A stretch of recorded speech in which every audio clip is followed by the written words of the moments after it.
Ton cœur s'emballe, tes mains deviennent moites et là, tu n'arrives plus à penser. Si ça t'est déjà arrivé au volant ou si tu as peur que ça t'arrive le jour du permis de conduire, reste là. Parce que dans cette vidéo, je vais te montrer 3 signaux physiques que ton corps envoie juste avant la montée de stress. Et surtout, je vais te donner des outils pour les neutraliser avant qu'ils te fassent perdre tes moyens. Est-ce que ça t'est déjà arrivé de conduire parfaitement pendant tes leçons d'auto-école et de perdre complètement tes moyens le jour de l'examen? Si la réponse est oui, tu n'es pas le seul, je te rassure. Et surtout, tu n'as rien d'anormal. Ce que tu vis, c'est une réaction naturelle de ton corps face à une situation perçue comme dangereuse. Ton cerveau ne fait pas la différence entre un examen de permis de conduire et un danger réel et immédiat. Il déclenche la même alarme. Mais voilà la question que peu de candidats se posent. Comment reconnaître cette alarme à temps et pouvoir l'éteindre avant qu'elle ne prenne le contrôle? C'est exactement ce que l'on va voir ensemble aujourd'hui. Dans les prochaines minutes, je vais donc te révéler les 3 signaux physiques qui t'annoncent une montée de stress et surtout comment y répondre. Je vais aussi te parler d'une erreur mentale très fréquente que font les candidats stressés et qui empire tout. On en reparle tout à l'heure. Signal numéro 1, le cœur qui s'emballe. Tu arrives au centre de l'examen, tu t'assois derrière le volant et là, sans prévenir, tu sens ton cœur qui bat plus vite, beaucoup plus vite, comme s'il voulait sortir de ta poitrine. C'est ton système nerveux autonome qui s'active. Il injecte de l'adrénaline dans ton sang pour te préparer à fuir ou à combattre. Sauf que pour toi, tu ne fuis pas et tu ne combats pas. Tu as juste besoin de conduire sereinement. Et il y a quelque chose de très particulier à comprendre sur ce signal cardiaque. Parce que la façon dont tu interprètes cette accélération change tout. Et on y revient dans un instant. Je te propose une technique immédiate, la respiration 4-7-8.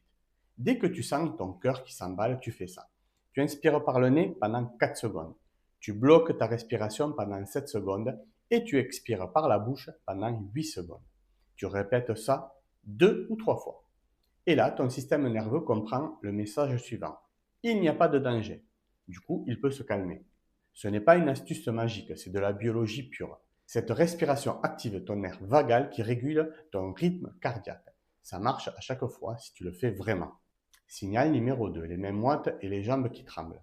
Tes mains transpirent sur le volant, ta jambe droite tremble légèrement sur la pédale d'accélérateur et toi, tu commences à te dire « Mais qu'est-ce qui se passe? Pourquoi je tremble ?» Imagine cette situation. Tu arrives à un rond-point pendant l'examen. L'inspecteur est silencieux à côté de toi. Il ne dit rien. Et là, tu sens ta jambe qui se met à trembler. Bizarrement. Tu n'arrives plus à doser l'accélérateur correctement. Le stress physique vient de prendre le contrôle sur ta motricité. Ce phénomène s'appelle le tremblement de stress. C'est ton corps qui libère de l'énergie accumulée par l'adrénaline. Et là encore, ce n'est pas un signe de faiblesse. C'est un signe que ton corps fonctionne normalement. Je vais te donner une technique d'ancrage physique. Avant de démarrer ou à chaque feu rouge, tu poses tes pieds bien à plat sur le plancher de la voiture. Tu prends conscience du contact de tes mains sur le volant. Tu scannes ton corps mentalement de la tête aux pieds. Cette technique de pleine conscience rapide ramène ton attention dans le moment présent. Elle coupe le circuit du stress mental qui nourrit tes tremblements. Et voilà ce que peu de candidats savent sur les mains moites. Ce n'est pas ce signal qui te fait rater ton examen. C'est la pensée que tu construis autour de ce signal. On en parle dans un instant avec ce que j'appelle l'erreur mentale du candidat stressé. Mais avant, je vais te raconter l'histoire de Camille. Elle avait déjà raté 2 fois son permis. Pas parce qu'elle conduisait mal, son moniteur lui disait que techniquement, elle était prête.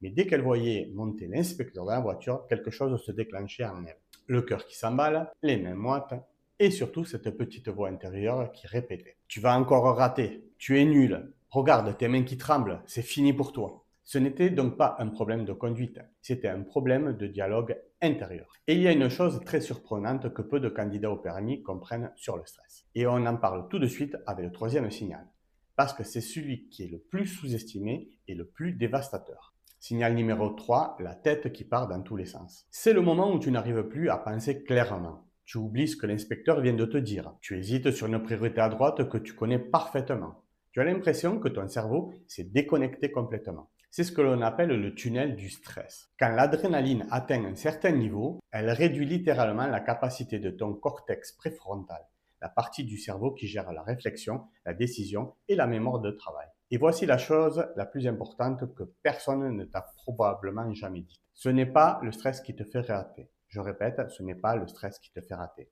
C'est ta résistance au stress.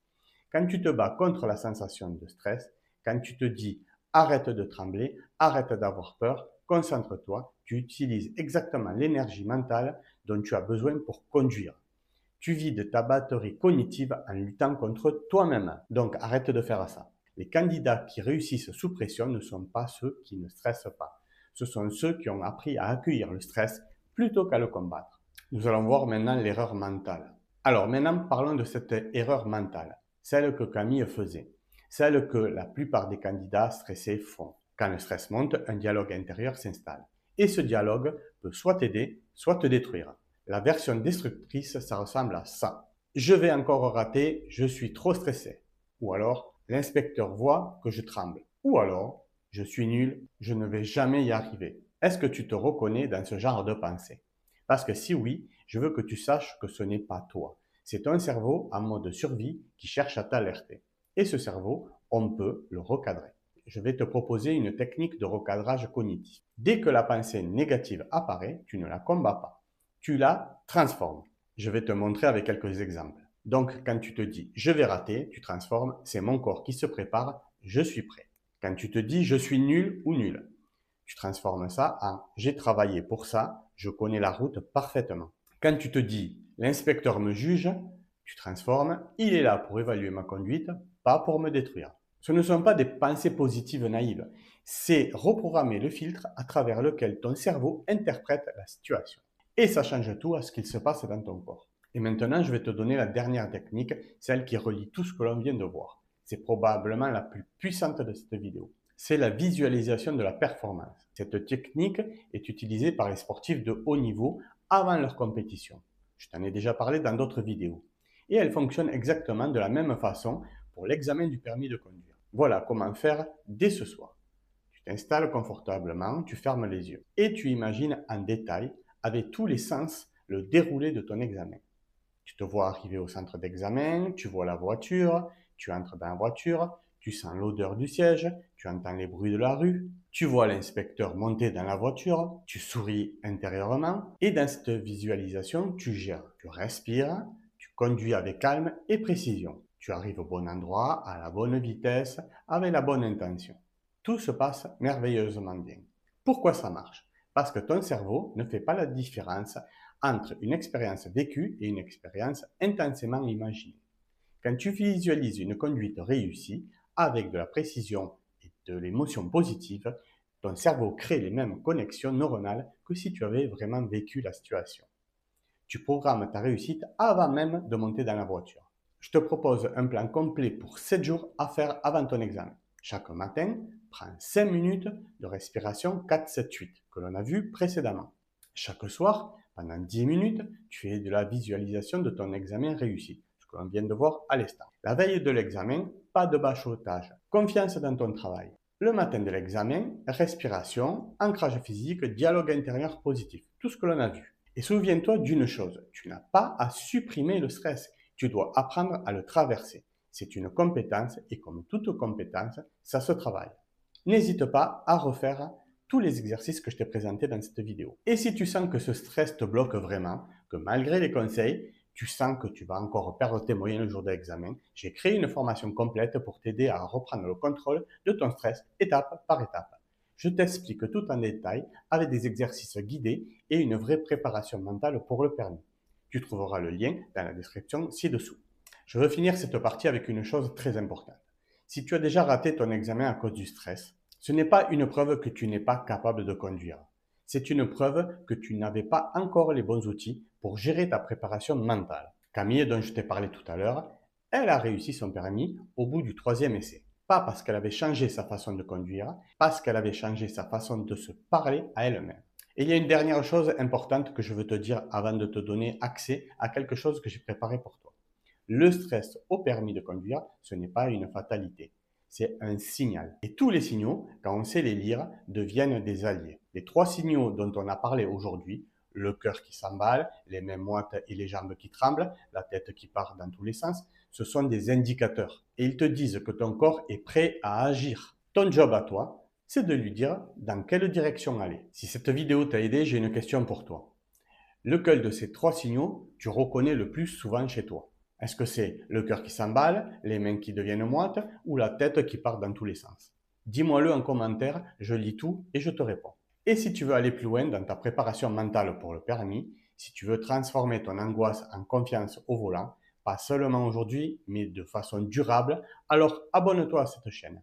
Chaque semaine, je publie des techniques concrètes de gestion du stress, de la préparation mentale, spécialement pensées pour les candidats comme toi.